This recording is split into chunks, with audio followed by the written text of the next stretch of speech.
The only thing I could think of was Puffy is going to kill me.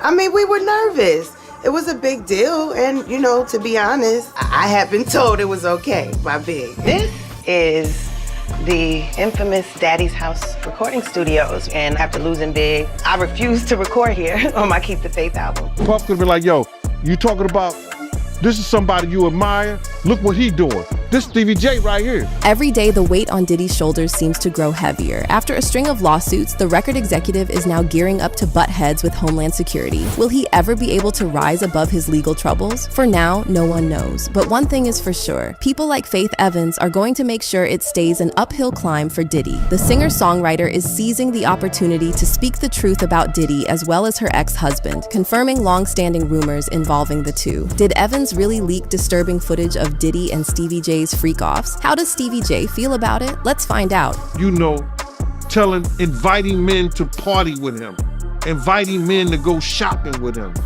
You understand? That wasn't Puffy. That wasn't Diddy. That was brother love and love.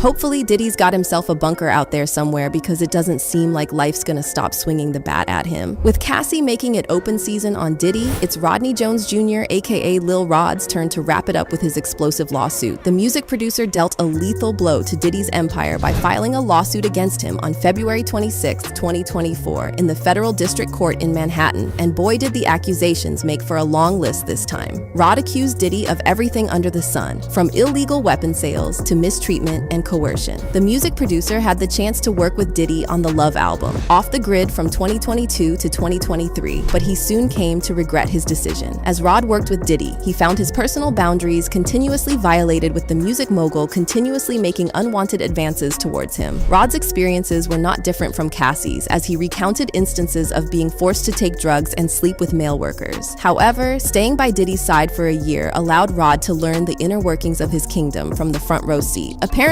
Diddy had every room in his mansion fitted with cameras, a decision that would come to haunt him years later, with Rod gaining access to the footage and using it against Diddy in court. That said, one name that kept popping up frequently in the 70-page lawsuit was that of Stevie J real name, Steve Jordan. The record producer has served as part of Combs' Bad Boy Records crew for several years. However, according to Rod, his role involved a lot more than working in the studio. One particular part of the lawsuit read, Mr. Combs informed Mr. Jones that he had engaged in physical relations with rapper, redacted, R&B singer, redacted, and Stevie J. In fact, Stevie J remained a recurring figure throughout the lawsuit. Another instance read, Mr. Combs went so far as to share a video of who he claims was Stevie J engaging with a Caucasian male. The lawsuit also read, Mr. Jones believes that Mr. Combs showed him this and attributed it to his idol Stevie J to ease Mr. Jones's anxiety concerning homosexuality. According to Mr. Jones, Mr. Combs said, this is a normal practice in the music industry. Look, even Stevie J is doing it. In fact, that seems to be the basic premise of how Diddy operates. He was banking his sly attempts at convincing Jones to do some freaky stuff for him on his love for Stevie J, one of his idols in the industry. He knew that this kid admired Stevie J and loved the work Stevie J had done in the industry in the past. This kid looked up to Stevie J. Now, what if Puff told him that was Stevie J in the tape? Unfortunately for him, Jones did not take the bait. Though we can't say the same about Stevie J. Word on the street is that he had a central role in Diddy's ring of operations, going as far as to scout workers for his freak-off parties, while even participating himself. That said, Stevie J is not very amused by the allegations. A lawyer spoke to TMZ on his behalf, saying, these allegations are false and my lawyer will be handling this going forward. But Stevie J was still itching to say more, so he took to social media to clear the air, writing, I wasn't that guy the last time. I ain't never gonna be that guy. I'm one of God's favorites. Don't play with my name. On that note, an adult film star, D'Angelo Knockout Marquise, took to X to clarify the truth about the screenshots attached in the lawsuit concerning him sleeping with a male. The film star clarified that it was him in the video instead of Stevie J. However, these claims are yet to be verified. Now, Stevie can talk all he wants about how he didn't sleep with Diddy, except there's one problem. Fans aren't ready to buy what he's selling as long as Faith Evans out there spilling the truth. Faith and Stevie J have been friends for years. In fact, Stevie J has been running with the Bad Boy crew for a while now and was even close with Biggie Smalls, who happened to be married to Faith. For the longest time, these two stayed in the friend category, but in December 2016, Stevie revealed that the two were in fact an item. So I known her for almost 25 years. And, Bad boy. You know. Did you like her back in the day? Like back in the day when she was with Big? No, it wasn't like that. It was just like we was all family. And then, you know, as years progressed, we just began to hang out more, talk more. So is this new or new to us? It's new. Wow. The news stirred up quite a lot of controversy for all the right reasons for once. You see, Stevie J was godfather to Faith and Biggie's son, which is why many fans were not cool with the relationship. A lot of folks asked the pair if Biggie would approve of the relationship during interviews in case he was alive, and surprisingly, the duo managed to keep their cool about it. While sitting down with Raquel Harper for Rack Rants on BET, the pair cleared up the fact that Stevie J being a stepfather to Biggie's son, CJ is not awkward at all, leaving fans everywhere no choice but to believe their words. But it seems like they should have stayed friends because it didn't take them too long to hit some curbs in the road. During an interview with The Breakfast Club in March 2017, Faith revealed, "I'm not sure that Stevie is really ready, and I was mature enough going into it that there is a 50-50 chance that it may not work out. I'm also smart enough to see when it's time for me to fall back, and I did." And that's not all. During an episode of Behind Every Man, Faith revealed that Stevie had cheated on him since he was still dating his ex, Jocelyn Hernandez. I wasn't quite sure whether or not he was still involved with his ex. So, you know, when you kind of told me you guys weren't together, and then shortly thereafter, you know, finding out that you still kind of were, I think that's probably when I stepped away. Because I'm not a man stealer, a home wrecker, you know. However, the pair pushed through and stirred up dating rumors once again in July 2018, when Stevie shared a flirty video of the pair to promote their new song, A Minute. In fact, according to some reports, the duo applied for a marriage license during the same month. It was an impromptu wedding with Faith and Stevie jumping to celebrate the occasion in a Las Vegas hotel room, only hours after applying for a license. However, it seems like Faith should have held that thought since she was arrested for felony domestic assault on May 31st, 2020. That day, cops responded to a 911 call from the pair's home, and when they arrived at the scene, they discovered a bruised Stevie with marks and scratches on his face. After that, it was pretty much over for the couple, or so fans thought. In June 2020, Stevie shocked everyone during his interview with The Shade Room when he said that leaving was not an option. He added, "That's my wife and I love her. I'm not going anywhere. God's got us." 10 points for the spirit. However, he did end up taking back his words on November 8th, 2021, with the producer filing for divorce. And it didn't take long for fans to figure out why. Things heated up once again on November 17th, 2021, when Tasha K posted a video of the two arguing. Stevie could be heard blasting Fati for cheating on him, which was news for everyone.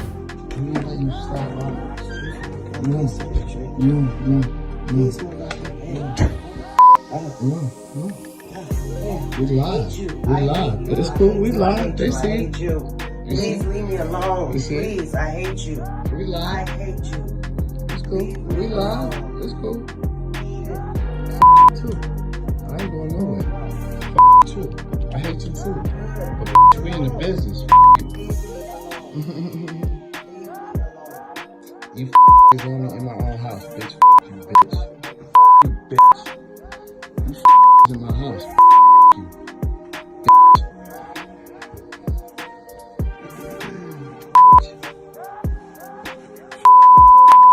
I heard you. So you happy about it? Huh? You are? That's what you like to do? How can you disrespect me though? I didn't do nothing to you. All I did was love you. And you do that to me? How can you do that to me? But how can you do it to me? But how can you do that to me? How can you somebody on me? Touch me. Don't touch me. Get your hand off me. Get your hands off me. Somebody on me? Get your hands off of me. When I'm Get watching your hand off son of me, every please. day. Get your hands off of me. I'm asking. Please. How Stop. can you somebody on me? Stop. How can you somebody Fuck. on me? You can do whatever you can scream as you want to. Jesus. Go somewhere. Fuck. No, I ain't going nowhere. Out of here. Here you go with your dumb shit. No, you Grow the fuck up. This is what I don't want to be bothered with. I don't Get want the to out. too.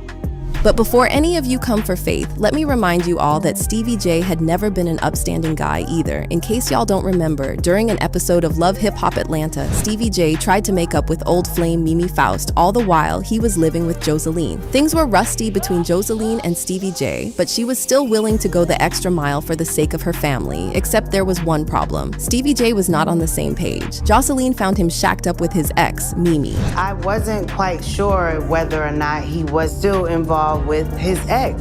So, when you kind of told me. Safe to say, Joseline wasn't too happy about the situation, and she made sure to get her disappointment across to Stevie. I just want to make sure I want to know that right now, Jocelyn. You guys living together? Yes, I'm in the house. Yeah. Can't argue about him not deserving that one. Anyway, one thing we can say confidently is that when it comes down to it, Faith has no loyalties to Stevie, which is exactly what's happening here. Some fans think she's planning to take out two birds with one stone, aka Stevie and Diddy, because in case some of y'all don't remember, Faith did end up in the middle of the East Coast and West Coast war back in the day. Back when Faith became pregnant with Biggie's child, the pair hit a rough patch. It should have been a moment of celebration, but things hit the fan when the rapper accused Evans of sleeping with Tupac's child. Where did that come from? Well, it all started when Tupac reached out to Evans asking her to work with her on a song. He promised her $25,000 for writing a hook. Since Faith needed the money, she ignored the alarm bells sounding off in her head, which by the way were going off like crazy, and took the money without looking back.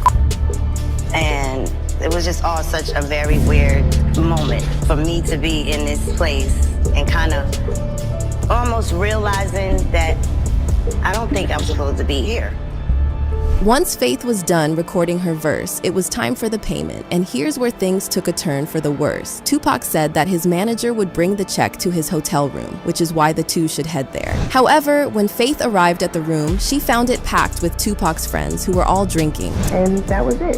He told me that his manager was gonna bring the check to his room. We could drive to the hotel. We can go get it. Especially in this situation, I'm like, I definitely gotta get my money.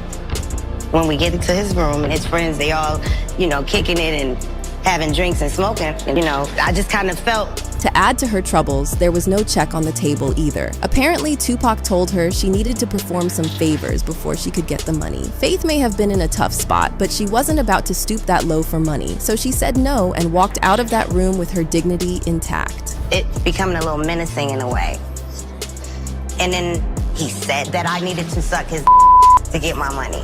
However, Tupac's crew didn't miss the chance to take a shot at the Bad Boy crew. They spread a rumor about Tupac sleeping with Biggie's girl, which eventually made its way to the rapper, and that's how things got bad between Faith and Biggie. And let's not forget who the #1 suspect is in the murder of Biggie Smalls. Faith and Biggie might have had their issues, but at the end of the day, Faith loved him. He was the father of her child. So obviously, she feels some type about the man who everyone suspects is responsible for taking out the rapper. As for Diddy being guilty or not, well, most folks seem to think he's got blood on his hands. Back during the Soul Train Awards of 1977, the rivalry between the West Coast and East Coast boys was at an all-time high, which is why bad boy artists like Biggie Smalls and Mace wanted to avoid the event altogether. However, word on the street is that Diddy convinced Biggie to make an appearance at the show despite him being scheduled for a media appearance in London the next day. That very same night, Diddy forced Biggie to attend a party as well, which was cut short when the LAPD showed up due to a noise complaint. Biggie and Diddy ended up leaving the venue in their separate cars. Soon after, right around 12:45 p.m., Biggie stopped at a red light on Fairfax and Wilshire and was gunned down. Biggie didn't want to go to LA, ended up going. What got him out there was a week ahead of time to ease him into the whole award show. He may not have wanted to go to London, but was talked into it. First time ever a rapper of your stature getting this treatment, that would be something he would be interested in doing, but he was easily talked out of it by Sean so that they can make an appearance at an event in LA that Saturday night. To add to the controversy, Diddy was on a plane to San Diego only 2 hours after the passing of his friend, leading many to question his true feelings for Biggie. Puff went to San Diego and they put him on a jet about 2 hours after Big died. Others were convinced that Diddy had ulterior motives for forcing Biggie to stay in Los Angeles that night when he had other commitments. In these circumstances, it's understandable why Faith might not be on Diddy's side secretly and why she might be willing to drop the deets about his alleged relationship with Stevie J. Word on the street is that Faith is gearing up to spill some major tea about her ex-husband. Given how the two ended things, there's obviously no love between the two, so it's not like Faith will feel like protecting Stevie. A video of Diddy in bed with Meek Mills has already been making rounds on the internet. Though the video is yet to be verified, Meek was one of the names mentioned in the lawsuit. Still, the question about whether Faith has the evidence or not is a no-brainer. Besides, she's known Stevie a long time, so if anyone knows about the skeletons in his closet, it's her. Though even without Faith's testimony, the fact that Stevie's been by Diddy's side for years now speaks volumes on its own. In fact, after the recent raid on Diddy's 2 mansions in LA and Miami, guess who was the first person he was spotted hanging out with? His BFF, of course. The two were seen chatting during a golf cart ride in Miami Beach. It seems like Stevie's the person Diddy calls on during times of need, like when he needs people for his freak-off parties. Speaking of which, Stevie is really earning his keep as Diddy's right-hand man. He's been fiercely defending Diddy against 50 Cent's jabs on social media following the raids. Speaking to TMZ about the matter, Stevie said, "He wants to bring the black community down worse than anyone else. Now, since he didn't accept my offer to him and he want to continue being a comedian, why don't you go make some movies with Michael Blackson and don't talk about me?" He continued, "I find it funny when they first try to crucify somebody, they'll go through the media first and they're just flooded with lies and propaganda. I'm not concerned about Curtis, he's Uncle Tom, and that's just what it is." And that's not all. Stevie J was reportedly working at Diddy's Miami home studio when the police raided his house. From all accounts, it seems like Stevie's fate is tied to Diddy's for good. As for fans, they're waiting for Faith to spill even more tea. One person commented, "She still rocks with her music, but not with her personal relationships with guys. Faith, I'm waiting for you to tell all the deets on Sean Combs because you definitely know." But what do you think of the situation? Do you think Faith's onto something here? Or is she grasping at straws to stay relevant? Can we expect her to spill more tea for us in the future? Let us know in the comment section below.